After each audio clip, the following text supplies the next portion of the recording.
শীতের হাওয়ায় লাগলো নাচন, লাগলো নাচন আমলকির ডালে ডালে।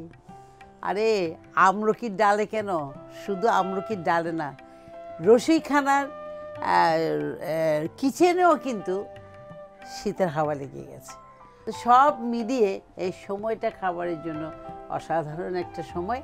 তো আজকে আমি চেষ্টা করব আপনাদেরকে এই সিজনের সাথে যেন সামঞ্জস্য রেখে আপনাদের কিছু খাবার দেবো।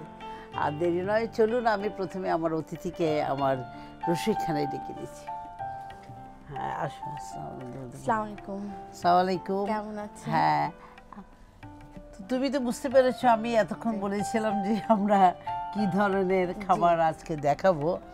তো আমি প্রথমে পরিচয় করে দিয়েছি ওকে, আমরা ডাকনাম তিন্নি, আসল নামটা একটু বলো। ফারজানা জাহান সিদ্দিকী। ফারজানা জাহান সিদ্দিকী।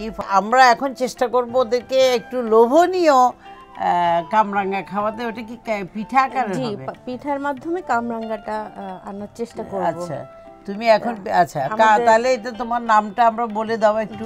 আমরা আজকে তৈরি করব কামরাঙ্গা পিঠা। হ্যাঁ, তৈরি করতে যা যা লাগবে একটু বলে দাও। আমাদের তৈরি করতে লাগছে, প্রথমে আমরা 2 কাপ ময়দা নিয়ে নিচ্ছি। আমি এটা ইউজ করছি। এটাতে আমরা একটা ময়ান তৈরি করব। 2 কাপ ময়দা আছে। প্রথমে আমরা এখানে একটু লবণ দিয়ে মাখিয়ে নিচ্ছি। লবণের পরিমাণটা, লবণটা সামান্য পরিমাণ মতো লবণ দিলেই হবে। লবণটা একটু মাখিয়ে নেই যাতে চারিদিকে যায়। তারপর আমরা এখানে 2 চা চামচ ঘি নিয়ে নেব।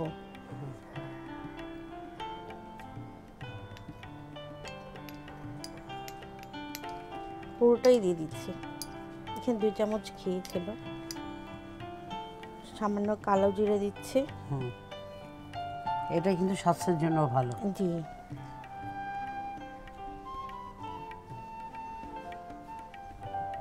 এটাকে একটু ভালো করে মাখিয়ে নিতে হবে। আচ্ছা, এখানে আমি দেখছি তুমি কোনো রকমের বেকিং সোডা পাউডার কিছু না না, কিছু লাগবে না, কারণ আমরা ওই ডিমের একটা মিশ্রণ তৈরি করব। এটা আগে মাখিয়ে নিয়ে রেখে দেব, তারপর একটা ডিমের মিশ্রণ তৈরি করব। আমি এখন একটা ডিমের মিশ্রণ তৈরি করব, যেটার জন্য আমাদের পানি লাগবে। ডিমের মিশ্রণটা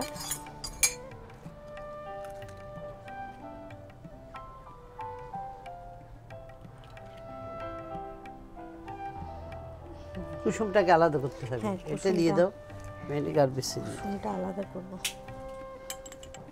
আচ্ছা, আমরা এখানে ডিমের কুসুমটা ফেটিয়ে নিচ্ছি। তারপর 1 কাপ পরিমাণ পানি দিব। ওটা 1 কাপই হবে তোমার যে বাটিতে আছে। 1 কাপ পরিমাণ পানি দিব। এটা ভালো করে মিক্স করে নিতে হবে। এটা আমরা এখন এখানেই দিয়ে দিব, আস্তে আস্তে অল্প অল্প করে, সব একসাথে দিব না, অল্প অল্প করে। হ্যাঁ, আস্তে আস্তে করে দিব। একটু শক্ত ডো হবে, অত বেশি নরম হবে না, একটু শক্ত করব। দর্শক মণ্ডলী একটু মনোযোগ দিয়ে দেখতে হবে। আসলে আমাদের পিঠার একটা বিষয় সবসময় আমরা দেখতে পাচ্ছি, সেটা হচ্ছে অনেকে যখন পিঠা বানায় বা কোনোটা নরম হয়ে যায় কিংবা বেশি শক্ত হয়ে যায়, এই যে খামিরটা সে এখন মথে নিচ্ছে, খামিরটা হচ্ছে সবচেয়ে ইম্পর্টেন্ট একটা বিষয়। কারণ খামিরটা যদি আপনার ভালো না হয়, ইয়েটা ভালো হবে না। এই জন্য আপনারা খুব মনোযোগ দিয়ে দেখবেন ও পানিটা কিভাবে মিক্স করছে, কতটুকু মিক্স করছে, কিভাবে মিক্স করছে। 30 মিনিট, এটা 30 মিনিটের জন্য আমরা রেস্টে দেব। এটাকে আমরা ঢাকনি দিয়ে দেব। হ্যাঁ, এটা ঢাকনা দিয়ে তারপর রেস্টে দিয়ে দেব। হ্যাঁ, আমরা 30 মিনিটের জন্য এটা ম্যারিনেট করা হোক। একটা কাজ করো তিনি, আমার মনে হয় আমাদের দর্শকদের কিছু চাহিদা থাকে আমার কাছে, প্রায় বলে ওরা কিছু টিপস জানতে চায়। আচ্ছা, বিশেষ করে ধরো আমাদের দৈনন্দিন জীবনের কিছু কাজকর্ম আছে যেগুলো ধরো চালের মধ্যে পোকা পড়ছে বা গুট্টু রাখলে ওখানে পিঁপড়া আসছে, আবার ধরো তোমার তেলের মধ্যে ফ্রোজেন আইটেমটা দিলে তেলটা ছিটকে পড়ে। আজকে আমার হাতটা পুড়ে ফেলেছি আমি সকালবেলা, এরকমই হয় আর কি। আচ্ছা, যাই হোক, এই দুই একটা কথা যদি বলো। হ্যাঁ, আচ্ছা, আমরা যখন ফ্রোজেন আইটেমটা দেই তখন হয় কি গেস্ট আসলে ইনস্ট্যান্ট করে ফেলতে হয়। হ্যাঁ, তখন তখন তেলটা ছিটকায় গায়ে চলে আসে বাইরে, তখন একটু লবণের ছিটকা দিলে এই উপকারটা পাওয়া যায়, তেলটা একদম লেভেল হয়ে যাবে, এখানে ছিটকাবে না। আর ডিমের ক্ষেত্রেও দেখেছি না, ডিমের তেলটা মোটামুটি না ছিটকানোর জন্য লবণ পানি দেওয়ার পর ডিমের মধ্যে একটু করে লবণ দিলে কিন্তু ফাটাটা সুন্দর করে খুলে যায়, ফিনিশিংটা ভালো হয়, খুব ভালো হয়ে যায়। তারপরে আর অনেক সময় আমরা কৌটার মধ্যে চিনি রাখতে পারি না, কালো পিঁপড়া বা লাল পিঁপড়া চলে আসে, ওখানে কিছু লবঙ্গ দিয়ে দিলে আমাদের পিঁপড়াটা আর আসবে না। হ্যাঁ, ওটা খুব ভালো জিনিস। আমার মনে হয় আমাদের নির্দিষ্ট সময় হয়ে গেছে না তোমার, আমরা ইয়েটা নিয়ে নিই। তোমার এখানে তুমি যেভাবে ঢেকে রাখতে বলেছো আমি রেখেছি, আমাদের 30 মিনিট হয়ে গেছে। এটা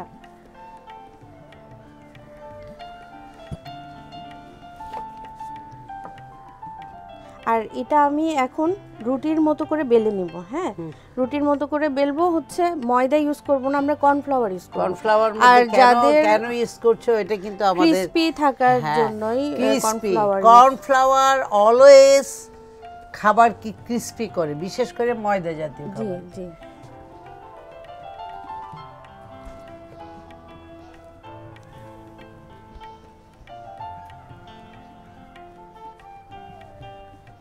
এটা খুব পাতলা করে নিতে হবে। তোমার পুরো পিড়িটাতে হয়ে যাবে তো না? হবে। এগুলো তৈরি করে তোলার জন্য তোমাকে কিছু দিতে হবে না? জি, এটাতে আমি আরেকটু কর্নফ্লাওয়ার ছিটিয়ে দিচ্ছি।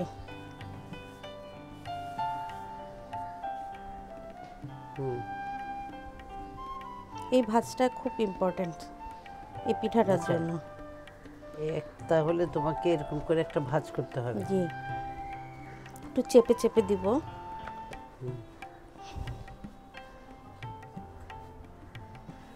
এবার আমরা বেলে নিচ্ছি। তোমার থিকনেস ঠিক আছে? কেটে ফেলবো নাকি এটা কম হয়েছে, ছোট হয়েছে?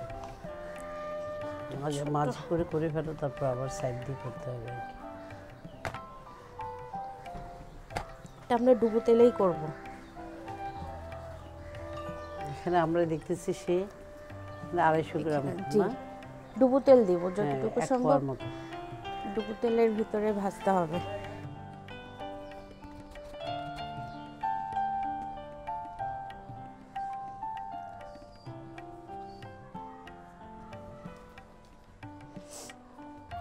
তুমি কিন্তু যেটা কাটা নিয়েছো ওটা গোল নাও না, গোল পাশে দিয়ে একটু কাটা কাটা আছে, তাই না? এটার কারণটা কি বলো তো? এটা ওই কামরাঙ্গার শেপটা আনার জন্যই এটা কামরাঙ্গার পাশে কাটা কাটা থাকে, এই কারণে। গোলটা দিয়েও করা যায়, গোলটা দিয়েও করা যেতে পারে, কিন্তু এটাতে একটু ভালো লাগে, দেখতে ভালো লাগে। একটু পানি বোধহয় ছিল কোনো কারণে। জি, আমাদের যেটা ডিমের সাদা অংশ ছিল এটা এখন আমাদের কাজে লাগবে। আর লাগছে আমাদের একটু টুথপিক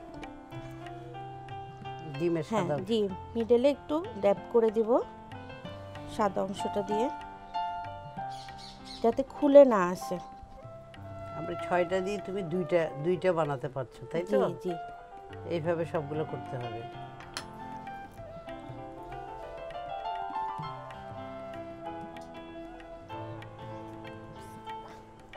আমরা এটা দিয়ে দিচ্ছি। তেল হয়ে গেছে তো? অনেকটা কামরাঙ্গার মতোই দেখতে লাগছে। এটা অনেকটা মজার রান্না বলা যায়। একটু সময় নিয়ে করতে হবে, তাই না? যেহেতু ময়দা যাতে পুড়ে না যায়, খেয়াল রাখতে হবে।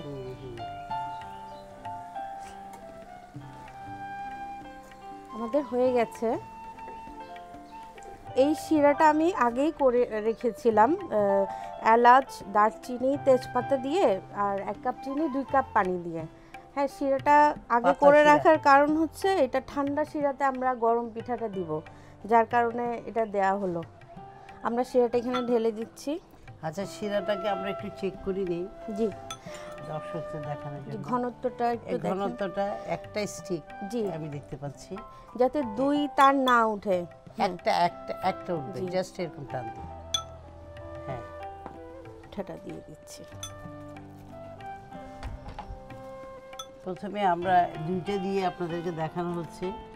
আমি ইতিমধ্যে দেখছি সে আরও বেশ কিছু, আপনারা জানেন আমাদের সময়ের একটা বিষয় থাকে, আরও কিছু আমরা করে রেখেছি। এটা বেশিক্ষণ রাখবো না, দেখাও। এটা বেশিক্ষণ রাখবো না, জাস্ট দিয়ে তুলে ফেলবো। জি, নরম হয়ে যাওয়ার সম্ভাবনা থাকে। ওখানটায় রাখো, তারপর সাজাবে একবারে। দর্শক মণ্ডলী, চমৎকার পিঠা আমরা দেখতে পাচ্ছি। ঈদের মধ্যে তিনি আরও তৈরি করে ফেলেছে কতগুলা, আপনারা দেখেছেন খুব মনোযোগ দিয়ে নিশ্চয়। তো তুমি এগুলো এইভাবে দিবা, আমি সাজিয়ে দিচ্ছি, সার্ভিং ডিশে দিয়ে দিচ্ছি।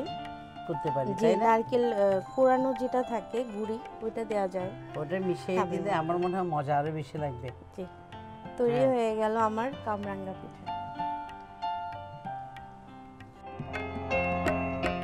ময়দা 2 কাপ, ডিম 1টি, লবণ পরিমাণ মতো, ঘি 2 চা চামচ, পানি 1 কাপ, কালো জিরা পরিমাণ মতো, তেল পরিমাণ মতো, চিনি 2 কাপ, কর্নফ্লাওয়ার পরিমাণ মতো। সুপ্রিয় দর্শক মণ্ডলী, আমি পরিচয় করে দিচ্ছি আমি কি জিনিসগুলো বানাচ্ছি, অর্থাৎ আমার ইনগ্রেডিয়েন্টস। তো এখানে আপনারা দেখতে পাচ্ছেন বিভিন্ন রকম ভেজিটেবল নিয়েছি। এখানে আছে বিভিন্ন রকমের মশলাপাতি আছে, ডিম, তারপরে চাল, এটা হচ্ছে আপনার চিনি গুঁড়ার চাল, গোবিন্দ চালেরও হবে, আর আছে কিছু সবজি।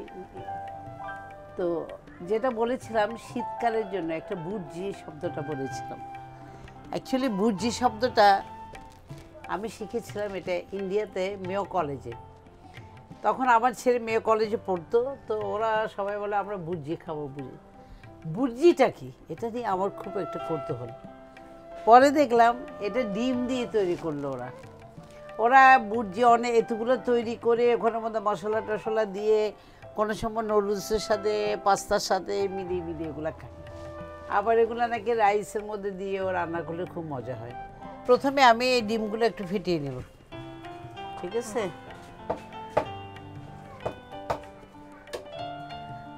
একটার পর একটা তুমি আমাকে একটা বাটি দাও এই ডিমের ইয়ে, ওটা মুখে না লাগলে তো ভালো লাগবে না। এখন আমি এটাকে একটু ফেটিয়ে নিচ্ছি।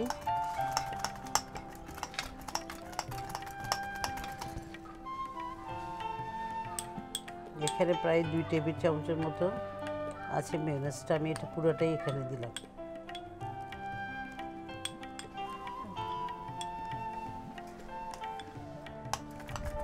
এখানে আমি একটু গোলমরিচ, তারপরে একটু চিলি ফ্লেক্স, ঝালটা নিজের উপরে, 1 চামচ, এখানে আধা চা চামচের 1 চামচ ধরেন, 4 চামচে 1 চামচের মতোই একটু টমেটো সস ইউজ। এটা হচ্ছে অপশনাল, আমার বাসায় ছিল দেখে আমি ইউজ করলাম। এটা আপনার না দিলেও চলবে। এটা হচ্ছে চিকেন পাউডার, আমি সবসময় চিকেন পাউডারটা একটু রাখি, ভেজিটেবলের মধ্যে শুধু চিকেন পাউডারটা একটু দিই, ওই জন্য আমি দিলাম। এখানে আমি 4 চামচে 1 চামচ দিলাম, এইভাবে করি আর কি। লবণটা একটু দেবো,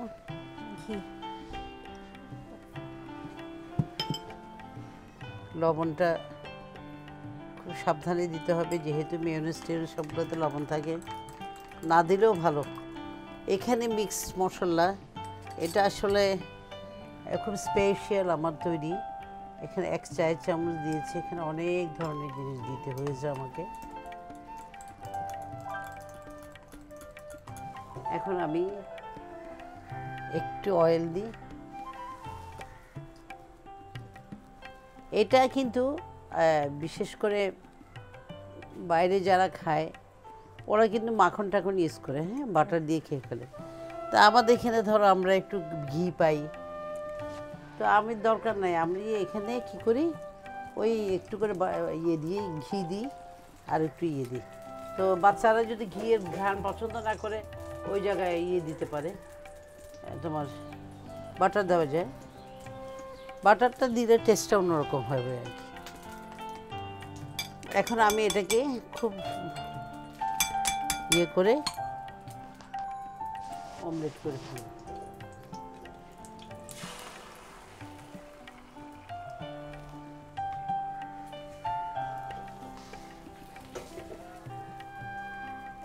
খেয়াল রাখতে হবে যেন পুড়ে টুড়ে না যায়।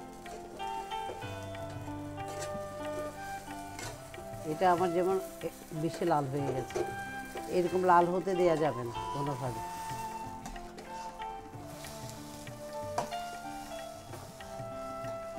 আসলে অনেক সুন্দর করে করতে হয় এগুলো, বড় একটু ইয়ে লাগবে, পাত্র লাগবে, অর্থাৎ সসপ্যানটা বড় হতে হবে। আমি আসলে মনে করেছি একটু ভারী করব, তাড়াতাড়ি হবে, কিন্তু কিনারা থাকাতে এটা উল্টাতে কষ্ট হয়েছে। এনিওয়ে কাজ আমার হবে, এই জন্য আমি এটা একটু ঠান্ডা করতে হয়। এটা একদম গরম গরম দেওয়া যায় না, এটা একটু ঠান্ডা করে এভাবে ঠান্ডা করে নিতে হবে, একটু একটু ঠান্ডা। আর চেষ্টা করতে হবে যেন সাদা রাখা যায়। আমি একটু কড়া করে ফেলেছি, এটা একটু ব্রাউন কালার হয়ে গেছে। তো আপনারা তৈরি করার সময় আরেকটু চেষ্টা করবেন সাদা ভাবটা রাখার জন্য, কারণ ব্রাউনটা আমার ভালো লাগে দেখে আমি একটু করে ফেললাম, কিন্তু এমনি নিয়ম হচ্ছে একটু সাদা টাইপের রাখা। ওই জায়গায় একটু দুধ পাউডার ইউজ করতে হবে আর কি।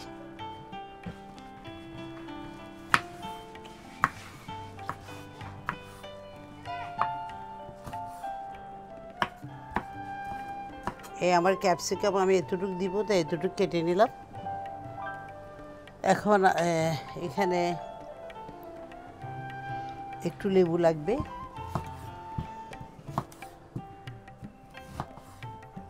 লেবুটা আমি একটু রাখলাম, একটু রস পরে আমি চিপে দেব।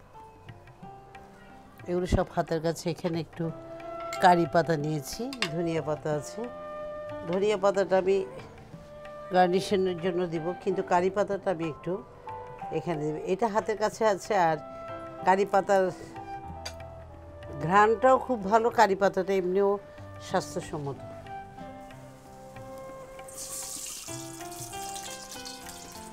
অনেক দিই নাই আমি, কিন্তু 4 ভাগের 1 কাপ থেকে কম দিয়েছি। আমার এখানে হিসাব করা আছে, এখানে আছে 2 টেবিল চামচ।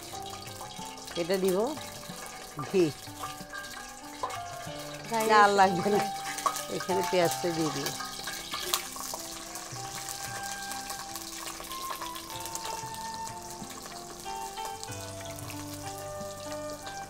পেঁয়াজটা একটু সতে করে নিব। এখানে অনেকে কিন্তু বেরেস্তাও দেয়, তো আমি অ্যাকচুয়ালি এটাতে আমি খুব বেশি বেরেস্তাটা ইউজ করি না, আমি ঠিক কিউব করে কেটে এটা একটু, এগুলো আসলে স্বাস্থ্যসম্মত রাখতে হলে এখানে অত বেশি ভাজাভুজির কাজ করা যাবে না। এটা হচ্ছে আমাদের গাজর, তো গাজরও চাইলে আমরা একটু করে বয়েল করে দিতে পারি। এখন আমি একটার পর একটা দিচ্ছি, আপনারা দেখতে পাচ্ছেন, কারণ শক্ত ধাঁচের যেগুলো এগুলো একটু আগে দিচ্ছি। আলুটা যেহেতু আমি একটু করে সতে করে ফেলেছি, এটা একটু পরে দিলে হবে।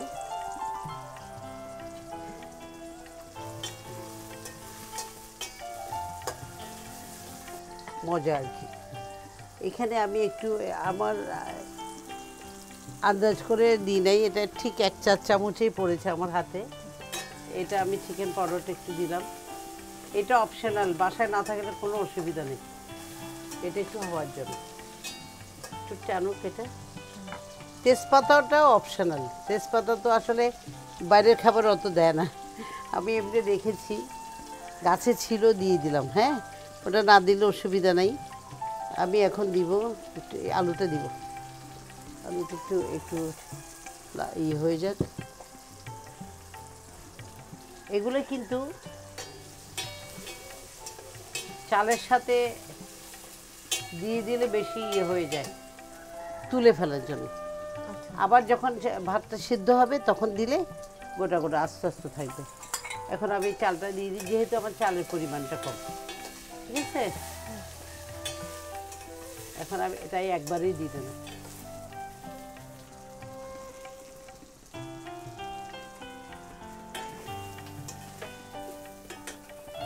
এখানে আমি এবার একটু, এটা একটু লাল হয়ে যাক, পেস্তা বাদামগুলো ঠিক মাঝখানে দিলাম, দেখেন যেখানে একটু ঘি তেল আছে, কারণ আমি এমনভাবে দিলাম যেন আমাকে আর তেল ঘি ইউজ করতে না হয়। এখানের মধ্যে এটা হবে।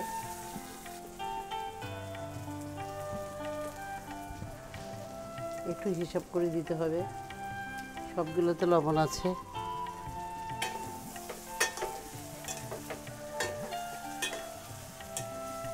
প্রথমে আমি এখানে ঠিক 1 পোয়া চালের জন্য মাথায় রাখতে হবে 2 কাপ দুধ হতে হবে, বাকিটা পানি।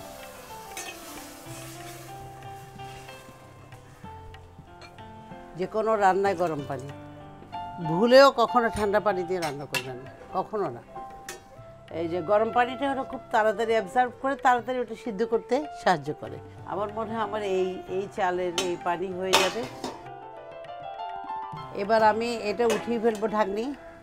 আমার আরেকটা ঢাকনি আছে কাচের, ওটা দিব। ওটা দিলে একটু আপনারা দেখতে পাবেন, এই জন্যে। এখন আমি ক্যাপসিকামটা দিয়ে দিচ্ছি। ক্যাপসিকামটা দিয়ে দিচ্ছি। এখানে আমি আমার কারি পাতাটাও দিয়ে দিলাম। এটা গাছের কারি পাতা পেলাম তাই দিয়েছি। কারি পাতা আসলে অনেক বেশি করে। এখানে একটু করে উপর দিয়ে দেখতে পাচ্ছেন একটু চিলি সসটা দিলাম। তারপর দিব একটু করে খুব লাইট একটা মশলাটা, কারণ আমি যা দেওয়ার ওখানে দিয়ে ফেলেছি। আর এখানে আমি লেবুর রসটা আমার হিসাবে আমার লেবুর রসটা হচ্ছে 1 চা চামচের পরিমাণ। এখন আমি এখানে এই যে ভাতটা হয়ে আসছে আমি দেখতে পাচ্ছি, এই জন্যে দমে দেওয়ার আগেই আমার এই বুর্জি আমি দিয়ে দিচ্ছি।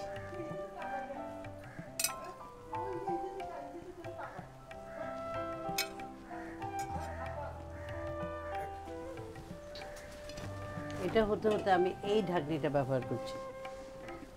হ্যাঁ, ভাতটা মনে হয় হয়ে গেছে। আর একটু দেখে নিয়ে বেশ পারফেক্ট হয়েছে। এই দেখেন, দেখতে পাচ্ছেন কি সুন্দর হয়েছে। হ্যাঁ, এখানে কিছু জিনিস আমরা ইউজ করব, এটাও অপশনাল, এটা প্রথমে বলেছি। এটাতে ঢালছি ভাত। এগুলো ডিজাইনগুলো আপনাদের হাতে। এখন আমি যেটা চাচ্ছিলাম,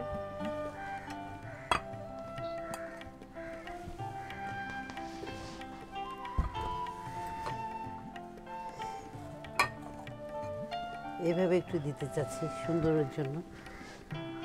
ইতিমধ্যে আমি কিছু জিনিস কেটে রেখেছি। এটা হচ্ছে আমার শসার একটা রাউন্ড শেপ দিয়ে আমি কেটেছি। তিন্নি একটা কাটছে, আমরা দেখি ও কি কাটছে। তারপরে এগুলো একটু টমেটোর স্লাইসগুলোকে একটু প্রজাপতির মতো কেটে দেওয়া হয়েছে। আমরা গোলাপটা এখানে বসাই। এখন এটার সাথে আমরা কয়েকটা কাঁচামরিচ, অনেকে আমি জানি খুব সুন্দর করে খেতে পছন্দ করে।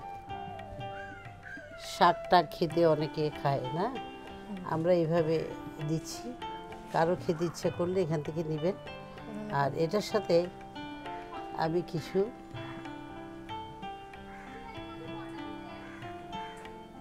এগুলো হচ্ছে শসা,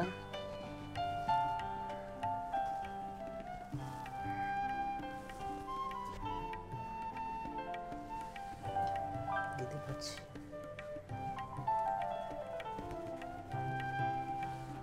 তৈরি হয়ে গেল আমার বুর্জি পোলাও। একটু ঘুরিয়ে দেখাই সব দিক দিয়ে কেমন লাগছে। তো শুধু তৈরি করলে হবে না, একটু সুন্দর। এটার সাথে আজকে এটা কম্বিনেশন খুব ভালো। এটা খাওয়ার পরে একটা মিষ্টি জাতীয় খেতে হয় না, এটা একটু করে খাবে। এটার সাথে যদি একটা গরম কফি চলে, তার তো আর কথাই নেই। পোলাও চাল 250 গ্রাম, পেঁয়াজ কুচানো 1 কাপ, ডিম 6টি, সবজি ক্যাপসিকাম, ফুলকপি, মটরশুঁটি, গাজর, আলু, টমেটো কিউব কটা, সমপরিমাণ 1 কাপ, ঘন তরল দুধ 2 কাপ, মেয়োনেজ 2 টেবিল চামচ, আস্ত কাঁচামরিচ 4-5টি, গোলমরিচ আধা চা চামচ, টমেটো চিলি সস 1 টেবিল চামচ, মিক্স মশলা 1 টেবিল চামচ, লবণ স্বাদ মতো, চিকেন পাউডার 1 চা চামচ, কিশমিশ কাজু বাদাম প্রয়োজন মতো, তেল 3 টেবিল চামচ, গাওয়া ঘি বা মাখন 2 টেবিল চামচ। তিনি তোমাকে অনেক অনেক ধন্যবাদ, এতক্ষণ তুমি আমার সাথে থেকে আমাকে অনেক সাহায্য সহযোগিতা করলে। আর সাথে যারা আমার এতক্ষণ পর্যন্ত আমার এই কাজগুলো উঠিয়ে নিয়েছেন তাদেরকে অন্তঃস্থল থেকে অনেক অনেক ধন্যবাদ। আর দর্শকদেরকে ধন্যবাদ, আপনারা এতক্ষণ আমার অনুষ্ঠানটা উপভোগ করেছেন। তো আশা করি আপনাদের কিছুটা হলে আমি ভালো লাগাতে পেরেছি কি না আমি জানি না, তবে আশা করি সুন্দর করে যদি আপনারাও তৈরি করেন, আপনারা খেয়ে তখন আপনাদের অবশ্যই ভালো লাগবে। তো আর দেরি নয়, আজকের মতো বিদায় নিচ্ছি। আপনারা ভালো থাকবেন, সুস্থ থাকবেন, নিরাপদ থাকবেন, এটা সবসময় আমি বলে থাকি। আল্লাহ হাফেজ।